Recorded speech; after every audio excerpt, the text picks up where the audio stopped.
श्री गुरुवे नमः। श्राद्धा सरसविहारिणे नमः। श्री शुक श्याम चरणदासो जयति। श्री सरस निकुंज पीठाधीश्वर आचार्य श्री श्री अलबेली माधुरी शरण जी महाराज जी के श्री चरण कमलों में दंडवत प्रणाम। जय जय श्री राधे श्याम। जय जय श्री राधे। प्रस्तुत है डॉक्टर अवध बिहारी लाल कपूर द्वारा रचित ग्रंथ ब्रज के भक्त से श्री संत दास काठिया बाबा का चरित्र। श्री संत दास काठिया बाबा, वृंदावन। सन 1915 का अगस्त मास था। कलकत्ता हाई कोर्ट की बार लाइब्रेरी में छोटे बड़े सभी वकील उपस्थित हैं। आज तारा किशोर बाबू की विदा है। तारा किशोर रास बिहारी घोष के पश्चात कलकत्ता हाई कोर्ट के सबसे बड़े वकील हैं। रास बिहारी बहुत वृद्ध होने के कारण अब प्रैक्टिस छोड़ने वाले हैं। उनके पश्चात तारा किशोर बाबू को ही कलकत्ता हाई कोर्ट के सबसे बड़े वकील का स्थान ग्रहण करना है, पर तारा किशोर बाबू की उधर दृष्टि बिल्कुल नहीं है। धन संपत्ति, मान सम्मान और भोग विलास का अब उनके लिए मूल्य कुछ भी नहीं रहा है। वृंदावन जाकर सदा के लिए श्री गुरुदेव के चरणों में आत्म विसर्जन करने के लिए वे दृढ़ संकल्प हैं। मुख पर एक अपूर्व स्मित की आभा लिए वे लाइब्रेरी में विद्यमान हैं। सहयोगी वकीलों द्वारा अभिवादन और आलिंगन का दौर चल रहा है। सबके हृदय में एक अपूर्व आलोड़न है, सबके नेत्र सचल हैं। वकीलों की भीड़ चीरते हुए श्री रास बिहारी घोष आए और नीचे झुककर तारा किशोर बाबू की चरण धूलि लेने को हुए। उसी समय तारा किशोर बाबू ने उनके हाथ पकड़ लिए और व्याकुल कंठ से वे बोले, ये क्या कर रहे हैं आप, वयोवृद्ध और सर्व सम्मानित होते हुए भी? ना तारा किशोर, रोको नहीं।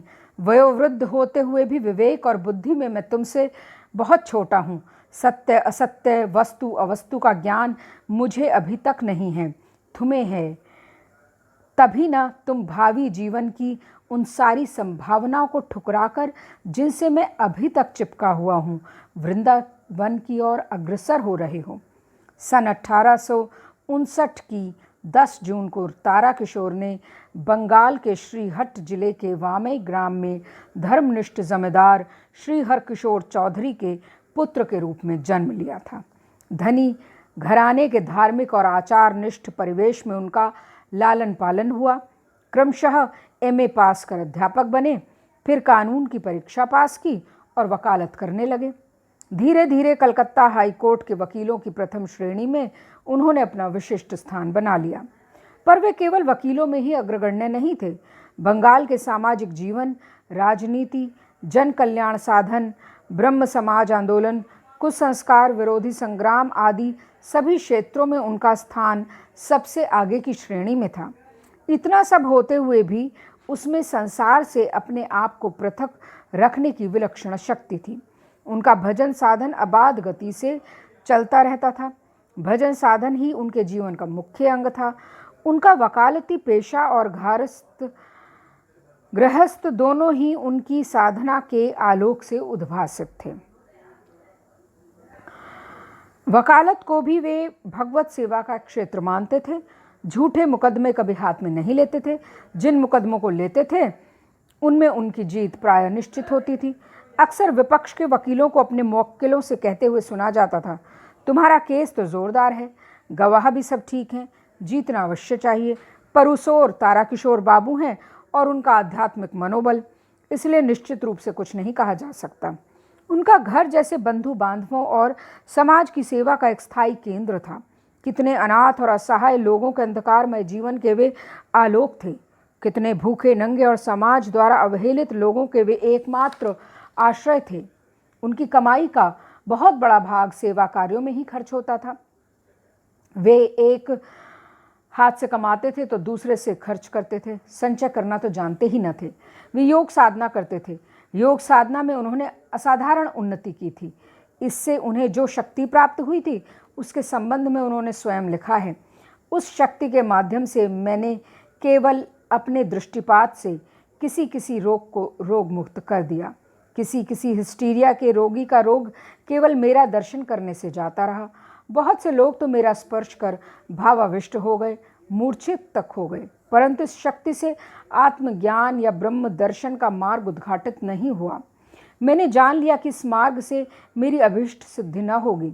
इसके लिए मुझे एक यथार्थ ब्रह्मज्ञ गुरु की खोज करनी होगी। इसलिए सतगुरु प्राप्त करने की चिंता से मैं व्याकुल हो उठा।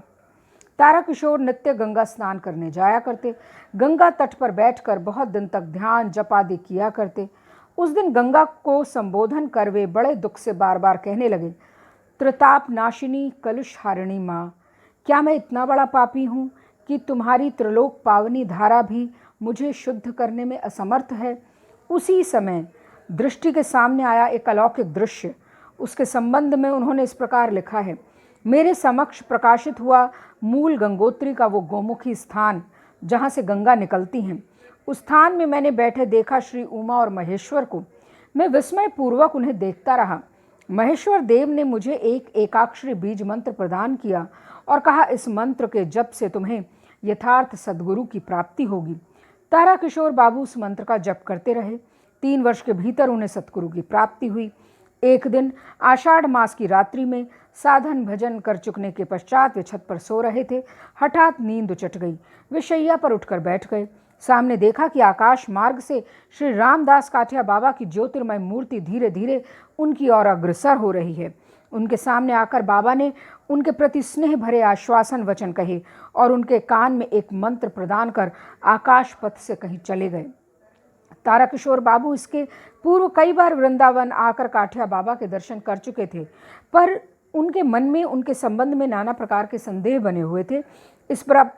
इस बार उनके अंतर्ध्यान होने के पश्चात उन्होंने अनुभव किया कि उनका प्रदत्त दीक्षा बीज उनके अंतर के प्रत्येक स्तर में अनुप्रविष्ट हो गया और उनके संबंध में उनके सारे संदेह विनष्ट हो गए।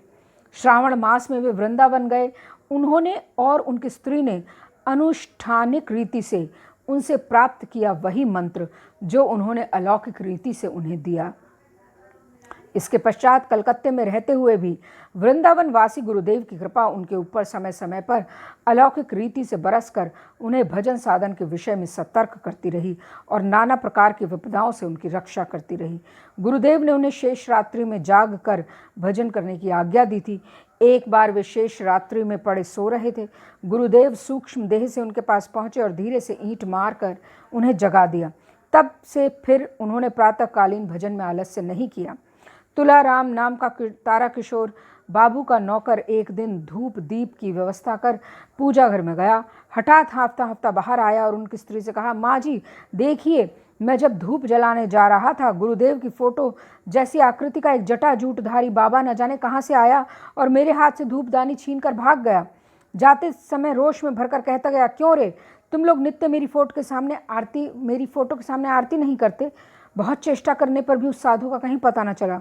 धूपदानी पानी की टंकी के एक कोने में पड़ी मिली।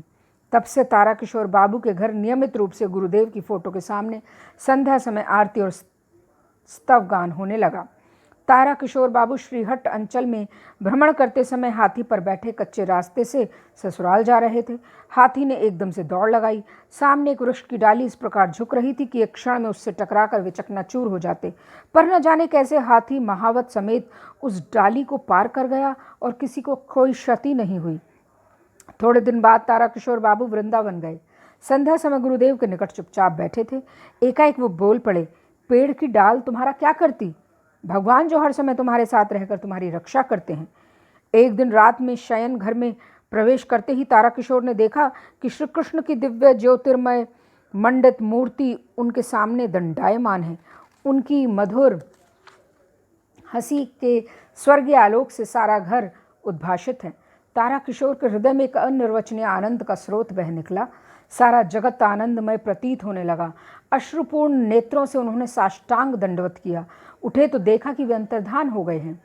दूसरी बार जब वे वृंदावन गए तो इस अप्राकृत दर्शन की बात काठिया बाबा से कही। उन्होंने शिष्य को सतर्क करते हुए कहा कि ये दर्शन बड़े भाग्य से मिलता है, परंतु वो दर्शन छाया दर्शन है, इसके पीछे और भी दर्शन है। गुरुदेव के प्राकट्य के पश्चात ताराकिशोर का मन सब छोड़ छाड़ कर स्थायी रूप से वृंदावन में वास करने के लिए छटपटाने लगा। उन्होंने निश्चय किया कि वे कंगाल वैष्णव के रूप में गुरुदेव के आश्रम में ही रहेंगे और आश्रम के ठाकुर श्री राधा बिहारी के लिए भिक्षान्न संग्रह कर उनकी सेवा में आत्मनियोग करेंगे। उस दिन जब वे सदा के लिए हाई कोर्ट से विदा होकर घर पर आए तो उनके सामने एक समस्या थी। जो लोग उनके सहारे जीवन यापन करते हैं वे उनके वृंदावन चले जाने के पश्चात क्या करेंगे। उन्हें देने के लिए तो उनके पास विशेष कुछ था नहीं। उन्होंने तुरंत कुछ हल सोच लिया। घर में जितना भी कीमती सामान था सब बेचकर थोड़ा थोड़ा रुपया सबको दे दिया। जो सामान बचा वो भी उनमें बांट दिया। अब उनके पास वृंदावन के लिए टिकट खरीदने के लिए भी पैसे न रहे। एक अंतरंग बंधु ने टिकट खरीद दिए। पत्नी सहित वे वृंदावन जा पहुँचे। वृंदावन पहुंचकर तारा किशोर बाबू अब तारा किशोर बाबू न रहे। गुरु आश्रम में वे एक साधारण आश्रमिक की तरह रहने लगे। सारा दिन एकनिष्ठ हो साधन भजन करते, साथ साथ करते राधा बिहारी जी की नियमित सेवा। उनकी रसोई बनाना, बर्तन मांजना, सेवा पूजा और श्रृंगार आदि सब कुछ अपने हाथ से करते। अधिकतर मौन अवलंबन कर रहते। प्रायः सारी रात ध्यान और जप में व्यतीत करते। शेष रात्रि में थोड़ा विश्राम करते। अंतर जीवन की इस फेर बदल के परिणाम स्वरूप उनके चेहरे में भी इतना परिवर्तन हो गया कि उन्हें पहचानना मुश्किल हो गया। इसी समय उनके पूर्व परिचित एक सज्जन वृंदावन आए। निम्बार्क आश्रम में जाकर उन्हीं से पूछने लगे, कलकत्ते के तारा किशोर चौधरी संसार त्याग कर यहाँ आए हैं, वे किधर रहते हैं? उदासीन भाव से और सहज कंठ से उन्होंने उत्तर दिया, मोशाय तीनी तो मारा गिने 6। महाशय वे तो मर चुके हैं। सचमुच पूर्व जीवन के तारा किशोर बाबू का अब कुछ भी तो अवशिष्ट नहीं रहा था। उनकी स्मृति तक को पूर्ण रूप से भुला चुके थे। वृंदावन के व्रज विदेही महंत श्री विष्णुदास जी उस समय महंत पद को त्यागना चाहते थे। वैष्णव साधु समाज को उनकी जगह किसी उपयुक्त साधु की खोज थी। सबने स्थिर किया कि तारा किशोर जी ही सब प्रकार से इसके लिए उपयुक्त हैं, यदि वे वैराग्य आश्रम ग्रहण कर लें। पर तारा किशोर इस गुरुतर दायित्व को ग्रहण करने को तैयार न थे। उन्होंने निश्चय कर लिया था कि झूलन पूर्णिमा के दूसरे दिन इस प्रश्न को लेकर जो सभा होने को थी उसमें वे डटकर उसका विरोध करेंगे। पर पूर्णिमा की रात्रि को जब तारा किशोर ध्यान में बैठे थे, हठात उनके सामने व्रज विदेही काठिया बाबा की मूर्ति उद्भासित हो उठी। उन्होंने कहा, बेटा जो कुछ कर्तव्य कर्म तुम करोगे ये न समझना कि उसे तुम कर रहे हो। तुम्हारे सारे कर्मों का भार मेरे ऊपर है, यही सार है, इसे न भूलना। गुरु महाराज का इंगित प्राप्त कर उन्होंने महंताई के प्रस्ताव का विरोध करने का विचार त्याग दिया। सर्वसम्मति से वे इस पद के लिए चुन लिए गए। वैराग्य आश्रम ग्रहण कर उन्होंने इस पद को सुशोभित किया। वैराग्य आश्रम का नाम हुआ श्री संतदास। हरिद्वार के कुंभ मेले के 2 मास पूर्व वृंदावन में एक अर्ध कुंभ मेला होता है। भारत के विभिन्न स्थानों से सहस्त्र सहस्त्र वैष्णव साधु पवित्र यमुना पुलिन पर डेरा डालते हैं। इस बार मेले में पंचकोसी परिक्रमा के दिन संतदास बाबा जी महाराज बड़ी विपदा में पड़ गए। वैष्णव साधु महंत आज अपने नेता श्री संतदास बाबा जी को साडंबर हाथी पर बैठाकर आगे आगे परिक्रमा पर ले जाएंगे। सुंदर हस्ती, उस पर कीम खाब मंडित सुंदर हौदा और छत्र आदि लेकर सब उपस्थित। अब सबके आग्रह की अवहेलना कैसे करें?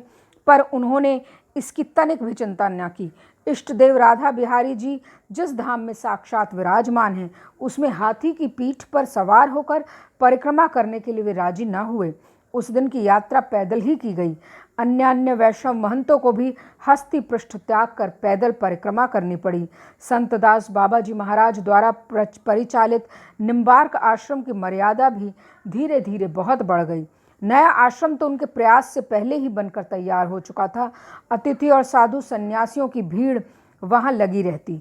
उनके भोजन आदि की व्यवस्था वे उदारतापूर्वक एक निष्ठता के साथ सदा करते रहते। आश्रम की कोई स्थायी आमदनी तो थी नहीं। जब जैसी साधु वैष्णव सेवा की आवश्यकता होती तब उसके अनुरूप धन राधा बिहारी जी की कृपा से अपने आप आ जाता। पर कभी कभी काम इतना बढ़ जाता कि आश्रम वासियों को उत्साहित करने के लिए बाबा को स्वयं ठाकुर सेवा से लेकर बर्तन मांजने तक का काम अपने आप करना पड़ता। आश्रम वासियों में जब साधु सेवा के प्रति कुछ विरक्ति देखते तो उन्हें समझाकर कहते, भाई बड़े भाग्य से साधु सेवा का सुयोग मिलता है। भगवत सेवा और साधु सेवा से चित्त निर्मल होता है। भजन साधन का अधिकार प्राप्त होता है। सेवा निष्ठा छोड़ भजन में बैठने से चित्त एकाग्र नहीं होता। संत दास बाबा का देश विदेश भ्रमण कर लोगों को उपदेश करने और उन्हें दीक्षित कर सतपथ पर आरूढ़ करने का अभियान भी अब तीव्र गति से चलने लगा। उस बार शिष्यों और भक्तों के अनुरोध से वे गुवाहाटी गए। स्थानीय हरिसभा में उनसे भारत के सर्वदृष्टा ऋषियों की महिमा के संबंध में कुछ कहने का अनुरोध किया गया। उन्होंने अनुरोध मान लिया। नेत्र बंद कर भाव तन्मय अवस्था में कुछ कहने का प्रयास किया, पर ऋषियों का स्मरण कर महापुरुष अबोध बालक के समान बराबर क्रंदन ही करते रहे। उनके मुख पर एक शब्द भी न निकला। श्रोता एक स्वर से कहने लगे, आपको अब और कुछ कहने की आवश्यकता नहीं। आपके अश्रुओं ने जितना कुछ कहा है, शब्दों की सामर्थ्य कहाँ जो वो कह सकें। शेष बार संत दास जी कलकत्ते गए। उनके पुराने घनिष्ठ मित्र श्री व्रजलाल शास्त्री उन्हें देखने आए। उन्होंने उनसे कहा, मैं जिस दिन संसार छोड़कर वृंदावन जा रहा था उस दिन मेरी सहायता कर तुमने प्रकृत बंधु का कार्य किया था। आज भी उसी प्रकार कृपा कर मुझे वृंदावन की गाड़ी पर चढ़ा दो। मेरा शरीर अब नहीं रहेगा। गुरुदेव के आश्रम के प्रति मुझे अभूतपूर्व आकर्षण हो रहा है। सन 1936 कार्तिक मास की सप्तमी का दिन संत दास बाबा शिष्य मंडली सहित वृंदावन जाने के लिए गाड़ी में सवार हुए।